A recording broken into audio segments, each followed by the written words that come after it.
Bendito Padre, te damos gracias, Señor, por este día. Te damos gracias por tu fidelidad, tu misericordia para con cada uno de nosotros. Te pedimos por la clase, Señor, por Mario, que tú le des sabiduría, Señor, para impartirnos esta clase y a nosotros, Señor, para aprender de ella y ponerla en práctica en nuestro día a día. Gracias, Señor, por todos los jóvenes. Te pedimos por aquellos que no se pueden conectar, Señor, que tú los guíes y tú los bendigas, por favor, en el nombre de Cristo Jesús. Amén. Amén. Gracias, Dani. ¿Ya se ve la pantalla ahí? Ya. Excelente. Bien, vamos a continuar con el estudio de los dones espirituales, que todavía nos falta un largo camino sobre ellos, porque pues en el capítulo 13 vamos a como que hablar del amor, primero Dios, y en el capítulo 14 regresa a mencionar algunos dones que ahorita en estos versículos vamos a seguir mencionando. En estos domingos que hemos estado hablando del tema, hemos dicho que existen diferentes tipos de dones que menciona la Biblia, que no creen los comentaristas, ninguno que yo haya leído cree que los dones que aparecen en Romanos, en Corintios o en otros pasajes sean una lista exhaustiva, es decir, que todos los dones se limiten solo a esos. Y lo que algunos piensan es que pues cualquier persona puede tener una combinación de estos dones de una forma especial, de tal forma que esa persona, el creyente o la creyente, en específico funciona de una manera especial en el cuerpo de Cristo. Así como el ojo funciona de una forma que solamente el ojo puede trabajar, y el oído de una forma que solo él puede trabajar, así esa persona funciona en el cuerpo de Cristo.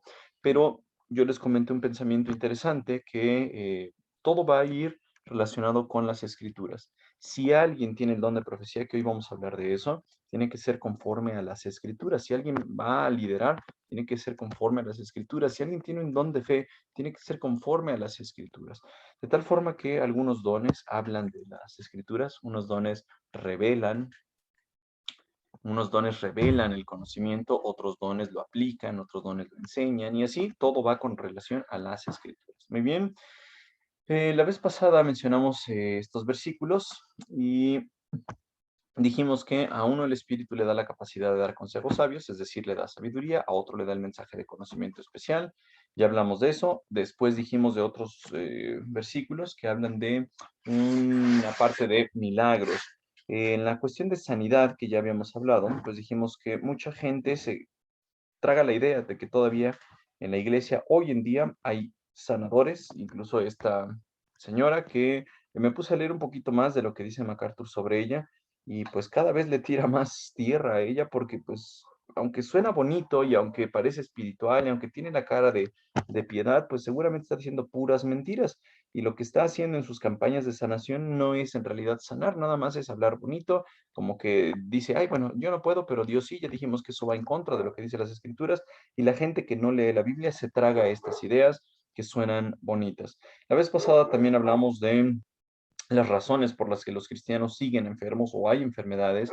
Dijimos que en la Biblia tenemos ejemplos de que en algunos casos es enfermedades solamente para la gloria de Dios, otras que son causa de disciplina, otras que pues Dios manda como prueba, como en el caso de Job y en el caso de Satanás, que Satanás quería probar de verdad la fidelidad de Job, Dios se lo permite afligirlo, pues bueno, el creyente sufre.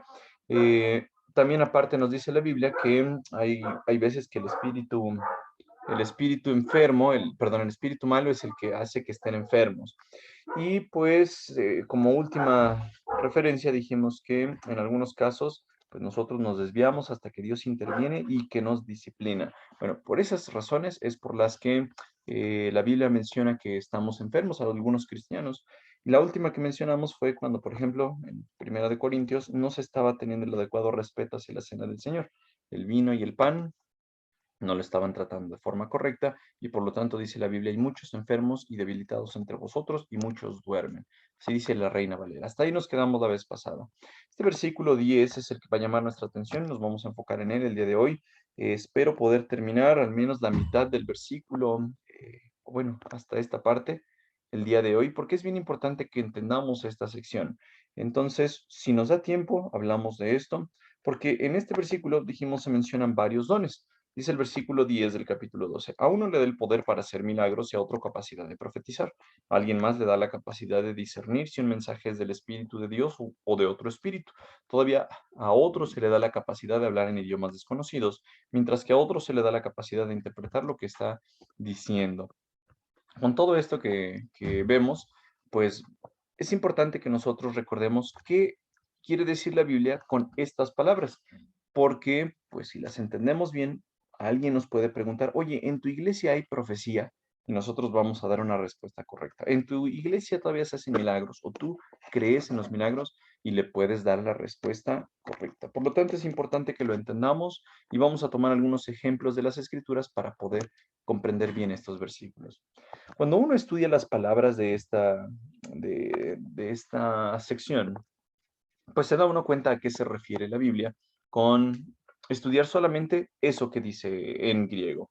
No es que yo sepa griego, les repito, sino solamente lo que dicen los comentaristas sobre las palabras que utiliza Pablo, nos dicen mucho sobre el significado de estos dones.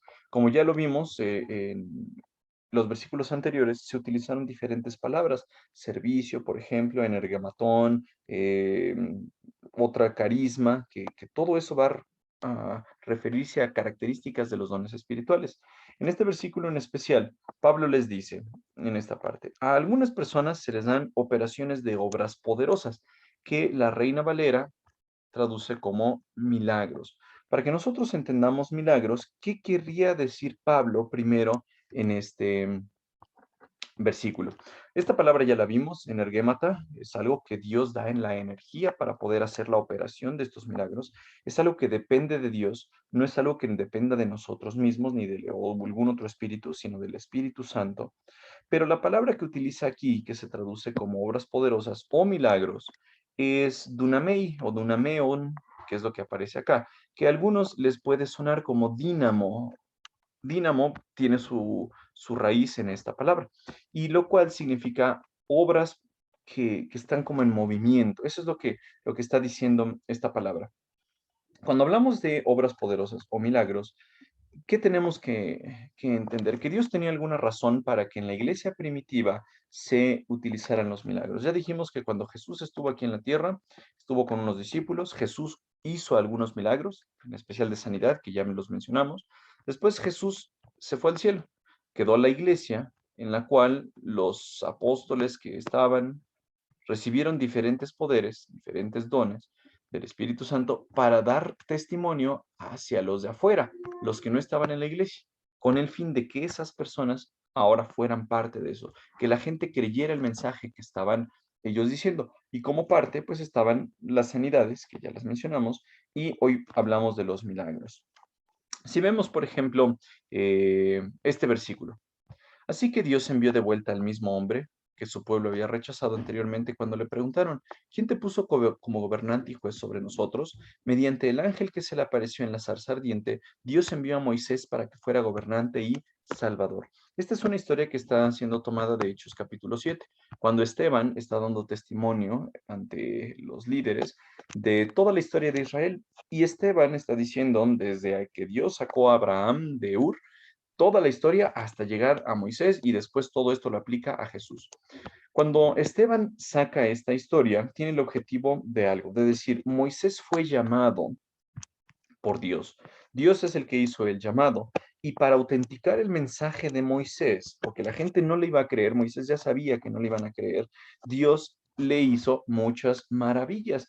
Los egipcios, los judíos, pudieron ver todas esas maravillas llamadas plagas o incluso algunos milagros de protección de Dios para el pueblo de Israel, con el fin de autenticar el mensaje que Dios le dio a Moisés. Bueno, si no hubieran hecho esto, si Dios no hubiera obrado así, pues la gente hubiera tenido más problema en creerle a Moisés. Si ya de por sí la gente no le creía a Moisés, aún con los milagros, pues Dios mandó los milagros para hacer que más gente le creyera, tuvo muchas maravillas y señales milagrosas. Él los sacó de Egipto, los guió a través del Mar Rojo por el desierto durante 40 años. La gente pudo ver estos milagros y entonces tuvo como consecuencia que le creyeron a Moisés, que creyeron que Dios había elegido a Moisés como su líder y autenticaba ese milagro. De tal forma, chicos y chicas, es que vemos que cuando empezaba algún mensaje de Dios, Dios, para que la gente lo creyera, lo reforzaba con milagros. Bien, pero eso fue solamente por un tiempo. Creemos que ya actualmente, si Dios completó la Biblia, la revelación completa que Dios quiere que nosotros tengamos está en la Biblia. No necesitamos más. Por eso creemos que ya no hay un don de milagros como en el tiempo del Nuevo o del Antiguo Testamento. Ahora, ¿quiere decir que Dios no hace milagros? ¿Quiere decir que Dios no sana de forma extraordinaria a gente? ¿Quiere decir que Dios no obra de una manera diferente a la que siempre hace? No, Dios es Dios, Dios puede hacer lo que quiera, pero ya no es algo común, ya no es algo que esperamos en nuestra iglesia y ya no es algo que, como este amigo dice, se puede hacer un milagro al día. Los americanos tienen una frase que dice, una manzana al día mantiene lejos al doctor. Cuando se pone en español, dicen una manzana al día te da alegría y algunas otras formas de traducirlo. Bueno, de esta misma frase que tienen los americanos de una manzana al día te mantiene lejos al doctor, hicieron algo así. Este amigo hizo un milagro al día, mantiene lejos, no al doctor, sino al demonio. Bueno, ese es el título de su libro, se ve, miren, sí, todo bien, todo como un buen cristiano, lo ponen como algo bonito, como, ay, sí, vamos a leerlo, porque es literatura cristiana.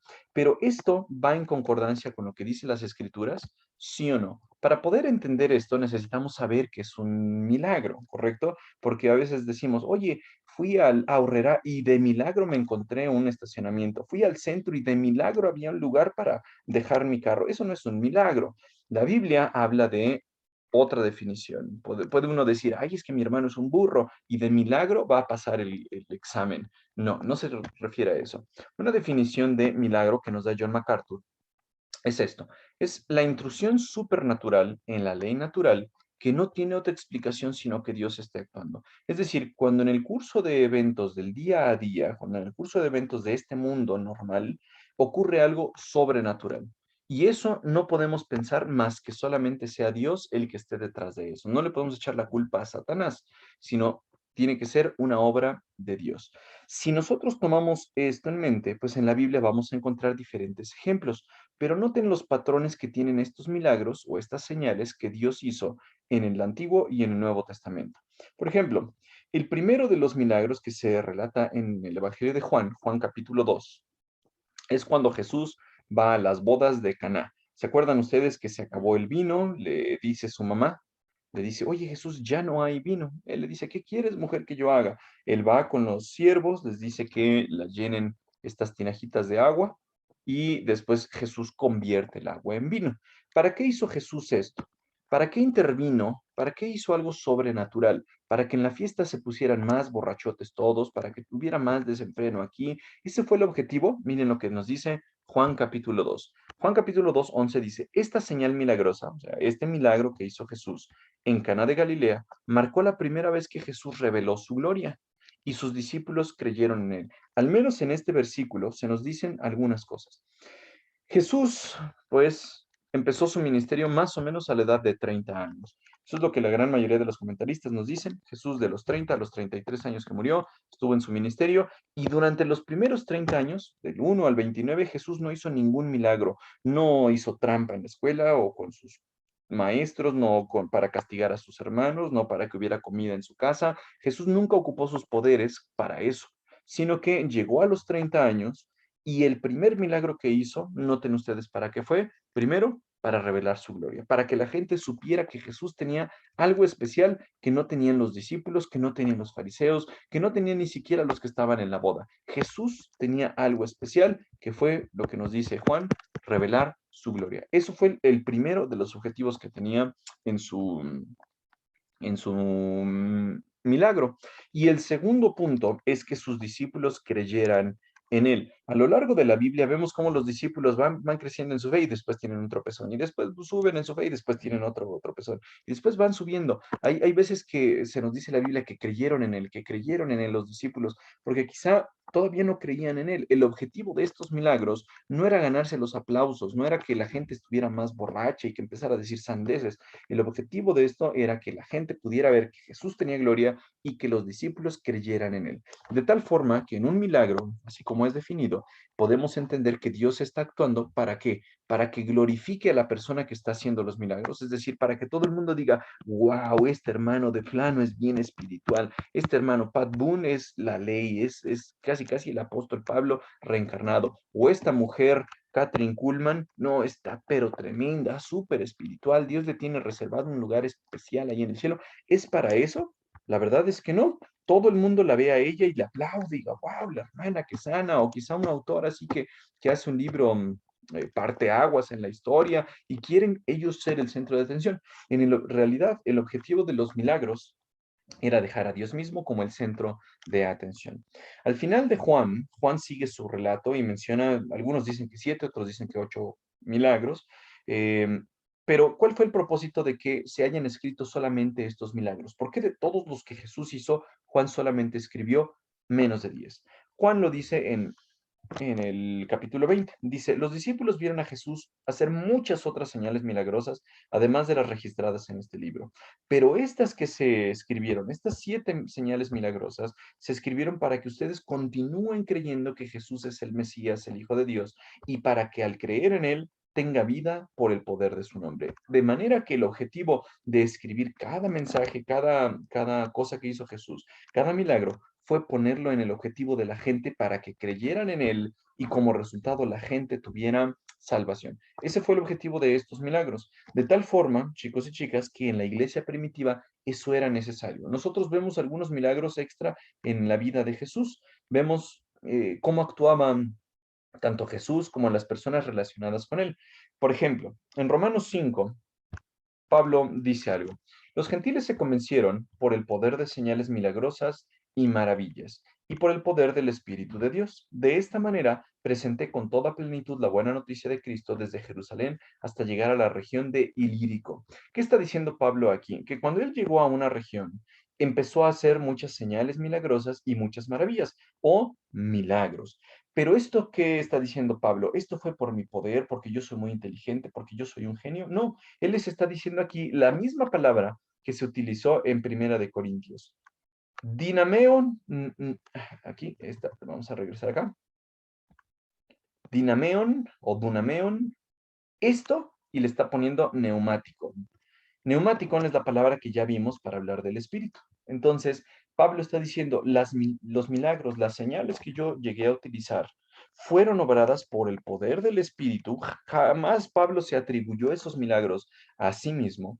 Y el objetivo de esto fuera que presentara con toda plenitud el Evangelio de Cristo. ¿Para qué? Para que la gente se convenciera de este milagro. De tal forma que si Pablo, Jesús o quien fuera hacía un milagro, ese milagro era para que la gente creyera, y eso nos lo dice Juan, nos lo dice Pablo, y también lo mencionan los otros libros que vamos a seguir mencionando, pero voy a mencionar algo aquí bien importante, por eso les puse esta imagen, porque quizá algunos de ustedes han de estar viendo la pantalla y dicen, ay, pero ¿por qué Mario habrá puesto esta imagen de Lucas 5? Cuando Jesús va a la región de Gadara, se le pone enfrente un endemoniado que sale del panteón, del cementerio, y Jesús expulsa a esos demonios que tiene. Dice la Biblia que esos demonios se llamaban legión porque eran muchos, los echa a un hato de cerdos. ¿Qué tiene que ver con esto? Bueno, la palabra que se utiliza aquí, poder, es la misma que les comenté aquí, que se utiliza como dunameón.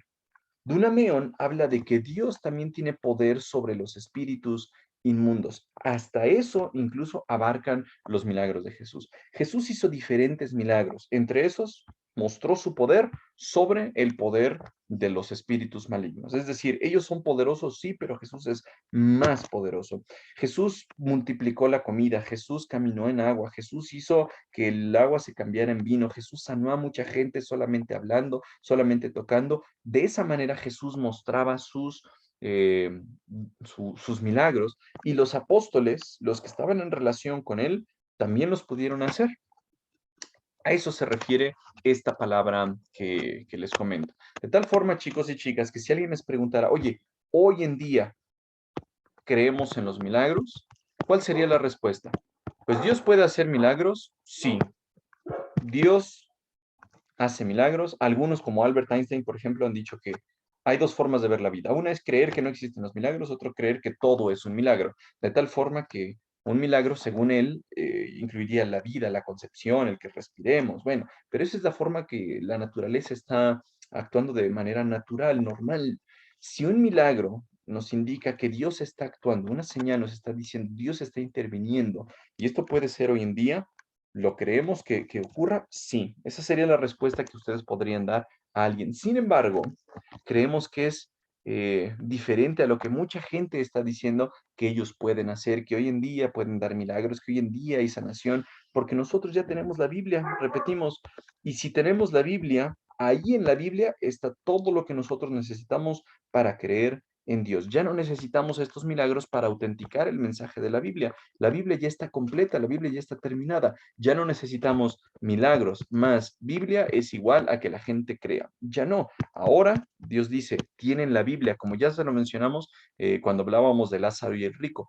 Jesús menciona la historia o la parábola de Lázaro y el rico. Lázaro muere, se va al seno de Abraham. El rico se queda en el lugar de tormento y le dice, por favor, manda a Lázaro para que lo vean mis hermanos y vean que un muerto se resucitó. Ahora sí van a creer. Abraham le dice, no, tienen a Moisés, tienen las escrituras, por lo tanto es suficiente eso para creer.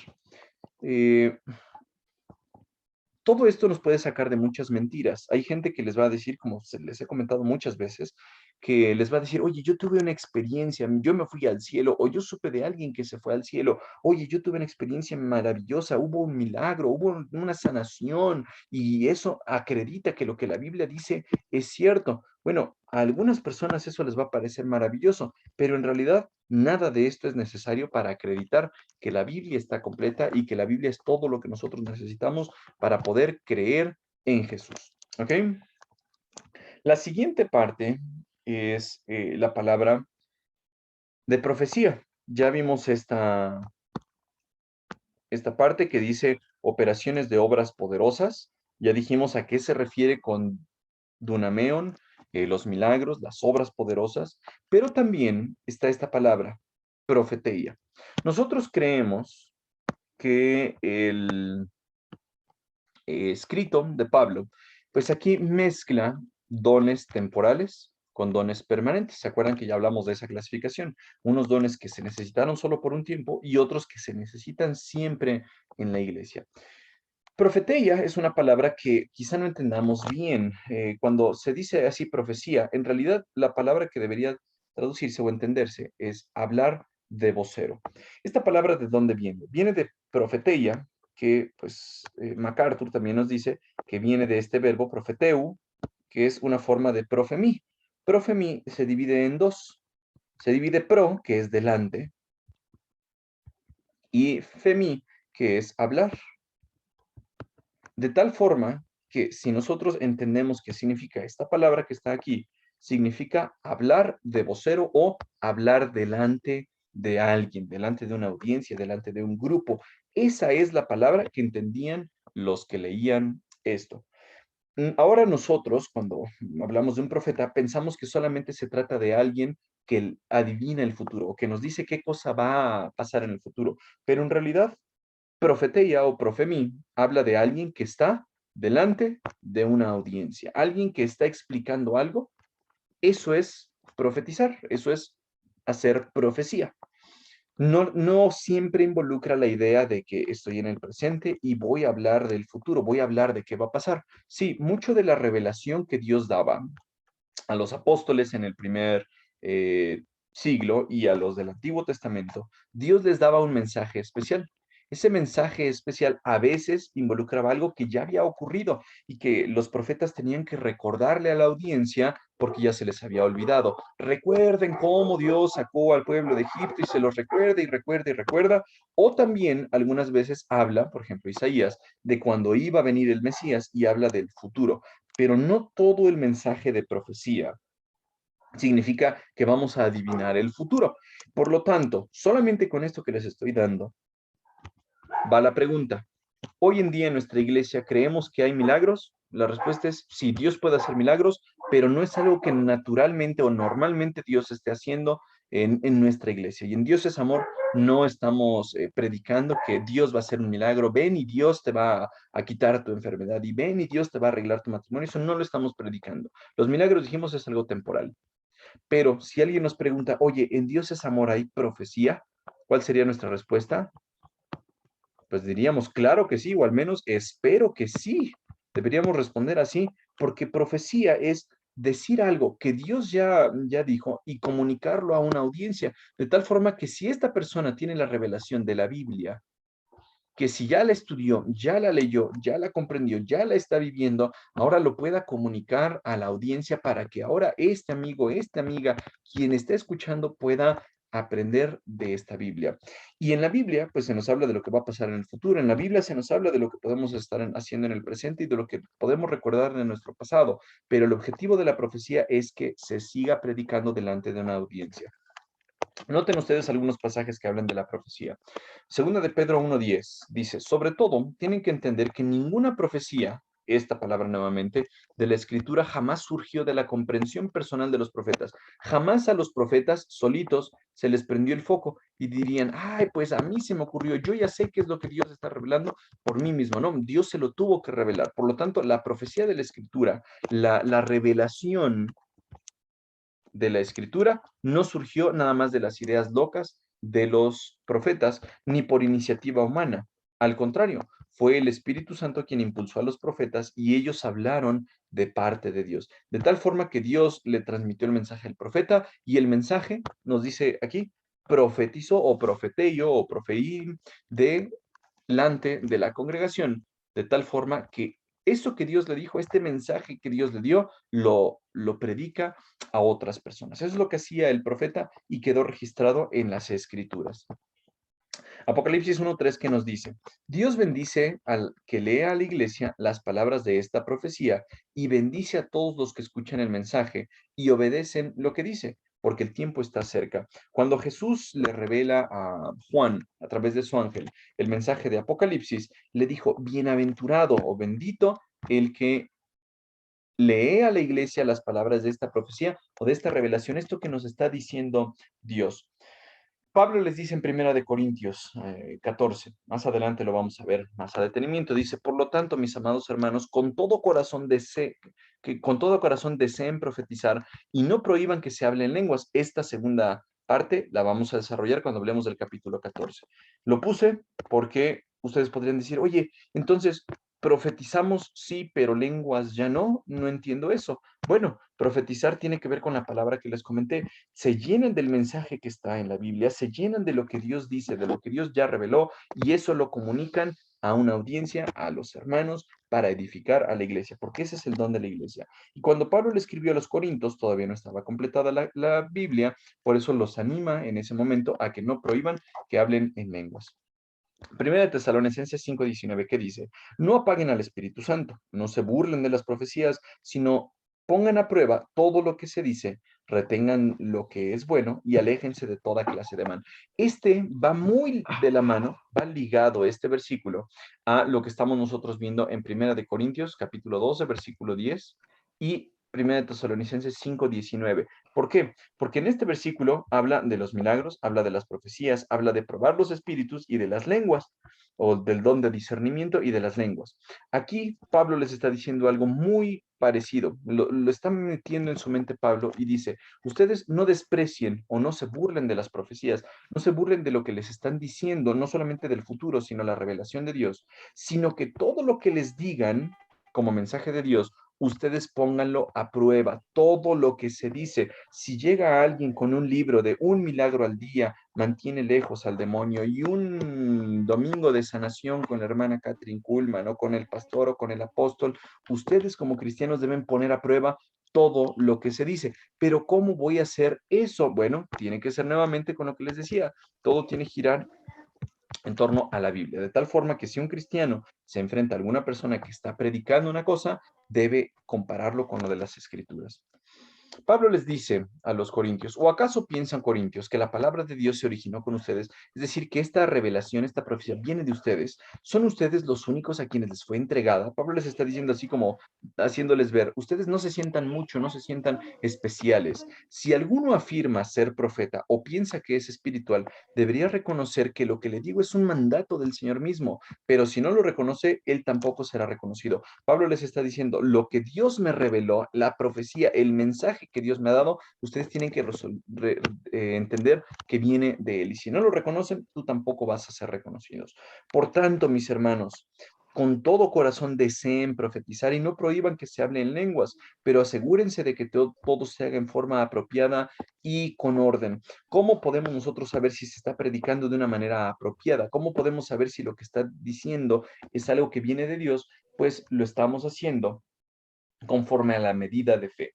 Esto es tomado de Romanos capítulo 12, Romanos 12, 6. Esto ya lo leímos en alguna clase anterior. Y dice, Dios en su gracia nos ha dado dones diferentes para hacer bien determinadas cosas. Eso es un don espiritual que podemos hacer en la iglesia. Por lo tanto, si Dios te dio la capacidad de profetizar, habla con toda la fe que Dios te haya concedido. Y si tu don es servir a otros, sírvelos bien. Si eres maestro, enseña bien. Y ya, los siguientes versículos que ya vimos. Noten esto que les subrayé, toda la fe. Uno podría pensar que si tú eres profeta, si Dios te dio el don de profetizar, si tú eres una persona que puede proclamar las escrituras, que eso sería profetizar, entonces lo tienes que hacer con toda la fe que Dios te da. Quizá la nueva traducción viviente da ese entendimiento, pero otras versiones como la Reina Valera te dicen conforme a la medida de fe. Y uno puede decir a la medida de fe, entonces si yo tengo poquita fe, pues debo profetizar con esa poquita fe. Y si tengo mucha fe, debo profetizar conforme a esa medida de fe. MacArthur también dice que eso no se refiere a eso. MacArthur lo que dice es que toda la fe se refiere al conjunto de enseñanzas que nos han sido reveladas en las escrituras. Y para poder probar eso, no esto no más inventando, Judas, en su libro, escribe esto en el versículo 3. Queridos amigos, con gran anhelo tenía pensado escribirles acerca de la salvación que compartimos. Sin embargo, ahora me doy cuenta de que debo escribirles sobre otro tema para rogarles que defiendan la fe que Dios ha confiado una vez y para siempre a su pueblo santo. ¿Cuál es esa fe que Dios ha confiado? El mensaje de la Biblia, el mensaje de la revelación de Dios. Por lo tanto, cuando utilizamos nuestro don de profecía y lo utilizamos con toda la fe que Dios nos ha dado, quiere decir que mi profecía va de acuerdo a lo que dice la Biblia. Si mi predicación, si mi profecía, si mi proclamación de la verdad no va en sintonía con las escrituras, quiere decir que no es una profecía que venga de Dios. Eso es bien importante que entendamos. De tal forma, chicos, que nuevamente vemos que el centro de todo está en la Biblia. Si vas a tener sabiduría, significa que vas a tener sabiduría para aplicar la Biblia. Si tienes don de conocimiento, significa que puedes entender lo que dice la Biblia. Si tienes un don de profecía, significa que vas a profetizar, a proclamar o profetizar lo que está diciendo la Biblia. Si tienes el don de enseñar, puedes comunicar, puedes hacer que los demás entiendan. Si tienes el don de exhortación, tú puedes exigir que se obedezca lo que dice la Biblia. De tal forma que todo esto es su centro, la Biblia. Y los dones espirituales, chicos, se van a utilizar de la forma que el Espíritu quiere. ¿Cómo lo podemos saber? Por el versículo 11. Dice, es el mismo y único Espíritu quien distribuye todos estos dones, solamente Él decide qué don a cada uno debe tener. Pero ahí ya me estoy saltando al otro versículo sin haber terminado el versículo 10. Si Dios nos permite, la otra semana vamos a seguir hablando de este versículo 10 porque está muy Mande, largo y nos quedamos hasta aquí. mande. Ok, déjenme silenciar a los demás. La semana que entra, primero Dios, vamos a hablar de esto, de discernir si un mensaje es del Espíritu. Esto ya lo vimos, es algo que vamos a ahondar solamente muy poquito. Y vamos a dar una introducción de lo que tiene que decir la Biblia con respecto al don de lenguas, al don de hablar en idiomas desconocidos. ¿Ok? Porque a veces pensamos que es balbuceo, a veces pensamos que es un idioma desconocido. ¿Qué quiere decir la Biblia sobre eso? Y muy relacionado con ello va el interpretar lo que se está diciendo. Bien, eso primero Dios vamos a ver la otra semana, pero como les dije así de forma de conclusión en el versículo 11, dice, Jesús, perdón, el Espíritu Santo es el que reparte estos dones como Él quiere, y el objetivo es que nosotros los ocupemos conforme el Espíritu Santo nos ha dado a nosotros que lo podamos hacer. ¿Ok? Vamos a seguir hablando de esto, primero Dios la otra semana. No sé si aquí hay alguna duda, algún comentario, algo que no se haya entendido. ¿No? Todo bien. Muy bien. Marisol, ya que tienes el micrófono activo, ¿nos puedes dirigir en oración, por favor? Sí, vamos a orar. Gracias Dios por esta clase, gracias por la vida de Mari, Señor, gracias por cada uno de los jóvenes presentes, Padre, que este video pueda llegar a nuestros corazones, Señor, que redarguya nuestros espíritus, Padre. Gracias por los dones que tú nos has dado, Señor, ayúdanos a descubrirlos, a desarrollarlos, Señor, a aplicarlos en tu iglesia, Padre. Te pedimos que tú cubras a nuestras familias, Señor, que nos des salud, que nos des trabajo y te pedimos perdón por nuestros pecados. En el nombre de Jesús, amén. Amén. Muchas gracias.